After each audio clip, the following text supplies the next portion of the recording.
ನಮ್ಮ ಮೆಟ್ರೋಗೆ ಬೇಡವಾಯ್ತಾ Nandini KMF brand ಅನ್ನೋದು ಒಂದು ಪ್ರಶ್ನೆಯಾಗಿ ಉಳಿತಾ ಇದೆ. ಕಾರಣ ಅಮೂಲ್ಗೆ ಕೊಡೋ ಪ್ರಿಫರೆನ್ಸ್ ಅನ್ನ ಬಿಎಂಆರ್ಸಿಎಲ್ ನಂದಿನಿಗೆ ಯಾಕೆ ಕೊಡ್ತಾ ಇಲ್ಲ? ಆಮೇಲೆ ಈ ವಿಚಾರದಲ್ಲಿ ತುಂಬಾ ಜನರ ಮೌನ ಈಗ ಪ್ರಶ್ನೆಗೆ ಕಾರಣ ಆಗ್ತಾ ಇದೆ. 10 ಮೆಟ್ರೋ ಸ್ಟೇಷನ್ ನಲ್ಲಿ ಅಮೂಲ್ಗೆ ಪ್ರಮೋಷನ್ ಕೊಡ್ಲಾಗ್ತಾ ಇದೆ. ಸೇವ್ ನಂದಿನಿ ಕ್ಯಾಂಪೇನ್ ಮಾಡಿದ್ದ ಕಾಂಗ್ರೆಸ್ ನಾಯಕರು ಈ ಕಣ್ಮುಚ್ಚಿ ಕೂತಿರೋದು ಯಾಕೆ?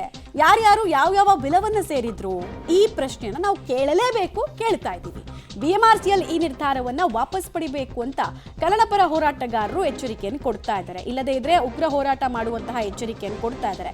ಅಮೂಲ್ ಬಗ್ಗೆ ರಾಜ್ಯದ ಜನರಿಗೆ ಯಾವುದೇ ದ್ವೇಷ ಇಲ್ಲ, ಬಟ್ ನಮ್ಮ ಸಹಕಾರ ಸಂಘದಲ್ಲಿ ಒಂದು ಒಪ್ಪಂದ ಇರುತ್ತೆ. ನಮ್ಮ ರಾಜ್ಯದ ಟೆರಿಟರಿ ಯಾವುದು? ಕೆಎಂಎಫ್ ಟೆರಿಟರಿ ನಮ್ಮ ರಾಜ್ಯದಲ್ಲಿ.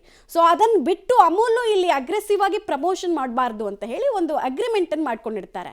ಆ ಅಗ್ರಿಮೆಂಟ್ ಅನ್ನು ಮೀರಿ ಈ ರೀತಿ ಪ್ರಮೋಷನ್ಗಳು ಕಂಡಾಗ, ನಮ್ಮವ್ರಿಗೆ ಆಪ್ಷನ್ ಇದ್ದು ನಮ್ಮವ್ರನ್ನ ಸೈಡ್ ಲೈನ್ ಮಾಡಿದಾಗ ಪ್ರಶ್ನೆಯನ್ನ ಕೇಳಲೇಬೇಕು. ಸೊ ಕೇಳ್ತಾ ಇದ್ದೀವಿ. ಅದ್ರ ನಂತರ ಇನ್ನೊಂದು ಬರುತ್ತೆ ಮಮತಾ. ಈಗ ಕಮರ್ಷಿಯಲ್ಗೆ ಓಪನ್ ಮಾಡಿಟ್ಟಾಗ ಯಾರು ಹೆಚ್ಚಿನ ರೀತಿಯಲ್ಲಿ ಬಿಡ್ ಮಾಡಿ ತಗೊಳ್ತಾರೆ ಅವ್ರು ತಗೊಂಡೇ ತಗೊಳ್ತಾರೆ. ಇಲ್ಲ ಅನ್ನಕ್ಕಾಗಲ್ಲ. ನೀವು ಅವ್ರಿಗೆ ಅಮೂಲ್ನವರಿಗೆ ಇಲ್ಲ ಅಂತ ಹೇಳಕ್ಕಾಗಲ್ಲ.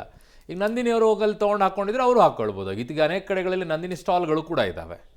ಅವಾಗ ಇನ್ನೊಂದು ಪ್ರಶ್ನೆ ಬರುತ್ತೆ ಅಲ್ಲ ಅವಾಗ.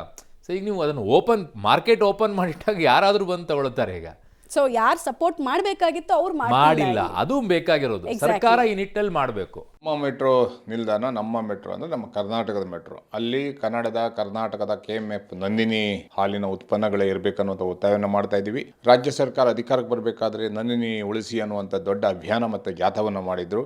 ಅಮೂಲ್ ಜೊತೆ ಇದನ್ನ ಒಟ್ಟಿಗೆ ಸೇರಿಸುವಂಥ ಕೆಲಸ ಮಾಡ್ತಾ ಇದ್ದಾರೆ ಅನ್ನುವಂಥದ್ದು ದೊಡ್ಡ ಆರೋಪವನ್ನು ಮಾಡಿದರು. ಆದ್ದರಿಂದ ಈ ಕೂಡಲೇ ರಾಜ್ಯ ಸರ್ಕಾರ ಎಚ್ಚೆತ್ತುಕೊಂಡು ನಂದಿನಿಗೆ ಅವಕಾಶವನ್ನು ಮಾಡಿಕೊಡ್ಬೇಕು. ಅಮೂಲ್ ಇಲ್ಲಿ ನಮ್ಮ ನಂದಿನಿಯನ್ನು ಆಕ್ರಮಿಸಿಕೊಳ್ಳೋದು ಬೇಕಾಗಿಲ್ಲ. ನಮ್ಮ ನಂದಿನಿ ದೊಡ್ಡ ಇತಿಹಾಸ ಇದೆ, ಬ್ರ್ಯಾಂಡ್ ಇದೆ. ಆದ್ದರಿಂದ ಈ ಕೂಡಲೇ ರಾಜ್ಯ ಸರ್ಕಾರ ಮಧ್ಯಪ್ರವೇಶ ಮಾಡಬೇಕು ಮತ್ತು ಕೇಂದ್ರದ ಲೋಕಸಭಾ ಸದಸ್ಯರು ಮಧ್ಯಪ್ರವೇಶ ಮಾಡಬೇಕು. ಮಾಡಿಲ್ಲ ಅಂದರೆ ಬಿಎಂಆರ್ಸಿಎಲ್ ವಿರುದ್ಧ ನಾವು ಹೋರಾಟವನ್ನು ಮಾಡುವಂಥ ಕೆಲಸವನ್ನು ನಾವು ಮಾಡ್ತೀವಿ ಅನ್ನೋ ಎಚ್ಚರಿಕೆ ಕೊಡ್ತೀವಿ. ನಾವು ಮೊದಲನೇದಾಗಿ